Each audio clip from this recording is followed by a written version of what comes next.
Bueno, bienvenidos a esta nueva clase de comunicación donde vamos a abordar uno de los temas que está relacionado a todo lo que son los métodos de extinción del matrimonio. Si bien el divorcio no es el único método de extinción, la verdad es que es aquel que requiere mayor intervención y es por supuesto más frecuente dentro de lo que es nuestra tarea de abogados y que tiene una casuística particular dentro de lo que es la currícula.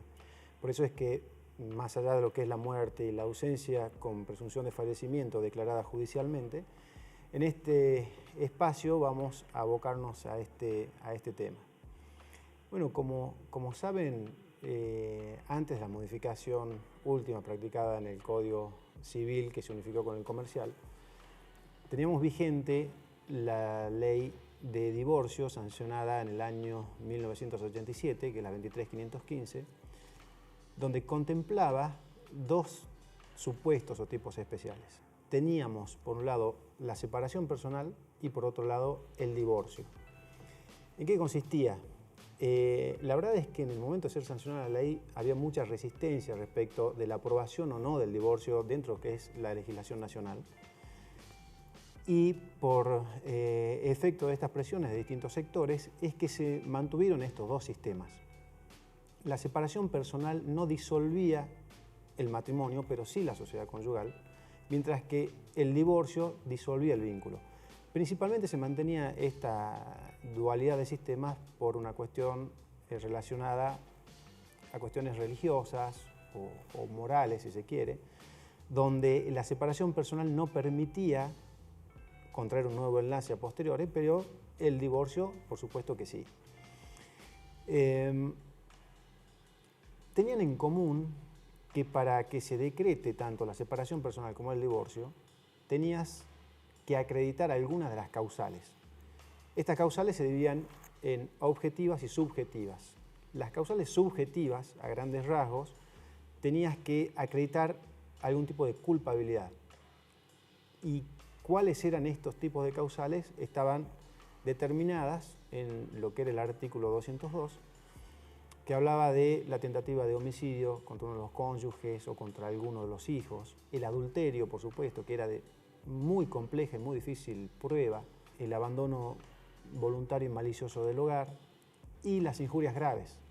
Las injurias graves que eran una suerte de factor común a todo tipo de situaciones que importen palabras, actitudes o hechos por los cuales una de las partes se sentía agraviada, entonces la esgrimía la debía probar y en función de eso se decretaba, ya sea el divorcio o la separación personal. Lo complejo del sistema era que, por supuesto, era un juicio ordinario donde tenías la demanda, la contestación, la apertura a prueba, alegatos y recién la sentencia. Entonces te llevaba cerca del año o año y medio con las respectivas apelaciones. Y a su vez, el factor culpa era determinante a los efectos de determinar el nivel de vida que tenían que tener a posteriori de la sentencia. Es decir, el culpable tenía mayores sanciones que aquel que era inocente. Entonces la verdad es que era todo muy lerdo, muy complejo, sumamente agresivo entre las partes.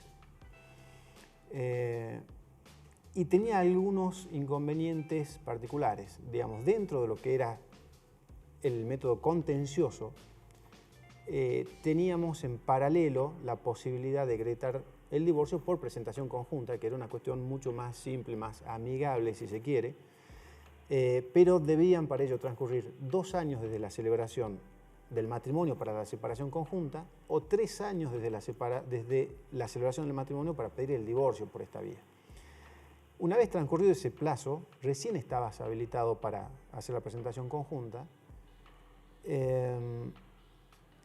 Simplemente se hacía un pedido donde al juez no se le decían las causales, se decían que habían situaciones que hacían moralmente imposible la vida en común, se pedía el divorcio o la separación personal, el juez citaba a 2 audiencias a las partes donde trataba de evitar o acercar las posiciones a las partes, a ver si había alguna posibilidad de que el matrimonio no se disuelva, y si esto no llegaba a buen puerto, había una suerte de acuerdo respecto de los otros puntos.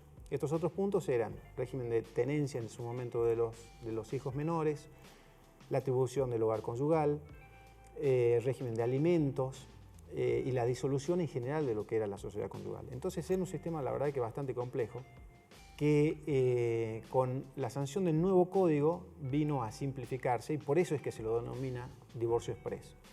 Entonces, bueno, habiendo hecho esta rapidísima introducción, que ustedes la pueden profundizar en cualquiera de los manuales, estamos en condiciones de ingresar a lo que es el sistema actual. El sistema actual está mucho más simplificado, ya no tenés que esgrimir ningún tipo de causales ni determinar la culpa del otro, y tampoco necesitas la concurrencia de voluntad para hacer la presentación en forma conjunta, habiendo pasado un lapsus de tiempo desde la celebración del matrimonio. Con el nuevo sistema, a partir de la misma celebración del matrimonio, se puede pedir directamente la disolución, pero lo que pide el código como requisito, esto está estipulado en los artículos 438 y subsiguientes, es que además quien solicita el divorcio, de no hacerlo en forma mancomunada, debe presentar una propuesta reguladora o una suerte de convenio. Este es un requisito sine qua non. Entonces, es una demanda o un escrito donde se le presenta al juez, simplemente se le dice que una o ambas partes tienen la voluntad o el deseo de disolver el vínculo y que las cuestiones relativas tanto a los bienes, a la vivienda, a los hijos menores de edad, a los alimentos y toda otra cuestión que haya al desarrollo de la vida en común, se va a regir por esta propuesta reguladora. Entonces, el juez lo que hace es recibirla, si no es presentación conjunta, da traslado a la otra parte y la otra parte puede oponerse a uno, dos o la totalidad de los puntos que hacen a la propuesta, y en ese caso el juez sopesa ambas y abre a presentación de alegatos, de pruebas y demás, a los efectos de determinar qué es lo más importante, en primero para el interés superior de los menores y después haciendo equidad a lo que es la justicia respecto de la situación de ambas partes. Obligatoriamente tiene que citar a una audiencia donde tiene contacto personal con los ex contrayentes, pero independientemente de que se arreglen o no los puntos sometidos a propuesta reguladora, el divorcio sigue avanzando. Es decir, se puede decretar el divorcio más allá de que hayan puntos que estén controvertidos. Con lo cual esto le da un cádiz mucho más ágil, mucho más expeditivo y por supuesto, mucho más celeridad al proceso. En el artículo 441 y subsiguientes van a ver que se habla también, esto ha tenido mucha resonancia últimamente, el derecho a una compensación económica. He tenido un par de presentaciones donde una de las partes la ha requerido, es decir, que no es poco frecuente su contemplación, y esto es que producido el distracto, la parte demandante o solicitante puede decir, mire señor juez, más allá de la distribución o la disolución de la sociedad conyugal que practiquemos, lo cierto es que mi dedicación al cuidado de los hijos, mi abandono de los estudios, mi no ejercicio profesional o lo que fuere, produce o producirá una vez decretado el divorcio, una disminución de mi situación patrimonial o de mi acceso al nivel de vida que tenía o podría haber tenido si este matrimonio no se celebrara o no llegábamos a estas instancias. Tiene que haber una relación de causalidad directa entre lo que es la disolución del vínculo y el desmedro patrimonial que entiende la parte requiriente que daría lugar a esta compensación económica. Tiene un plazo de caducidad que es de 6 meses desde que se decreta o tenemos sentencia de divorcio, con lo cual generalmente se inicia en forma concomitante y puede tener todo tipo de aristas, en el sentido de que se puede compensar ya sea con la distribución de los bienes en forma que no sea el 50%, por ejemplo, de los gananciales. He tenido uno de los casos donde se arregló de que, producida la venta del inmueble donde está el asiento de la sociedad conyugal, en vez de distribuir el 50%, el 50%, la parte que quería la compensación pedía el 60% contra el 40%. Esto dado en función de la dificultad del acceso posterior a la compra de alguna otra vivienda, otro inmueble, en función de que también estaba con los hijos menores. Se tiene en cuenta, por supuesto, el estado de salud, las posibilidades de acceso al trabajo, la dedicación al cuidado de los hijos. No necesariamente tiene que estar establecida o se tiene que requerir. Esto lo tiene que tener bien en claro y a su vez tiene que ser un desmedro que sea realmente marcado, tangible. Tampoco es cuestión de caer en excesos, dado que siempre toda disolución del matrimonio trae aparejada disminución o pérdidas para ambas partes. Es decir, de una casa no surgen dos casas una vez que se disuelve, eso lo tenemos que tener en claro. Pero sí tener presente las posibilidades de continuidad de la vida a futuro y el acceso y el tiempo dedicado a lo que es la casa hacia adentro, que muchas veces uno de los cónyuges dedica mucho más, en relación a la situación patrimonial que quedarían con una división matemática, aritmética, objetiva, tajante, sin contemplar estas situaciones. Es importante también establecer todo lo que es el régimen de alimentos, sobre todo cuando hay hijos menores. Esto lo vamos a tocar en la próxima clase. Y también lo que es la atribución de la vivienda.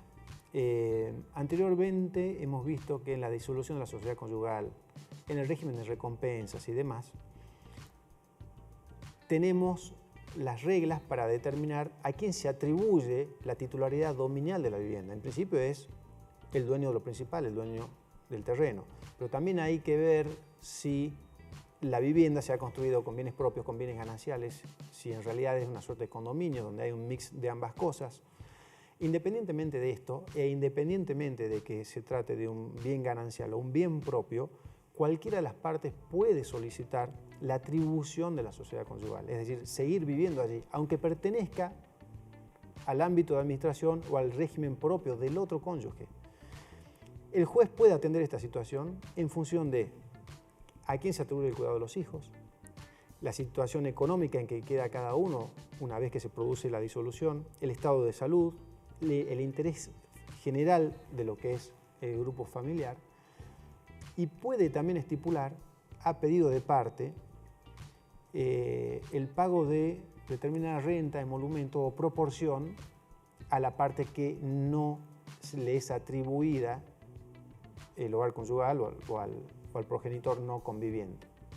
Es decir, que el nuevo régimen en todo lo que es la casuística, por un lado, agiliza mucho lo que es el proceso de divorcio, disminuye mucho lo que es absolutamente disminuye o lo deja fuera todo lo que es el carácter probatorio de la culpabilidad en cómo es que llegamos a este distracto del matrimonio.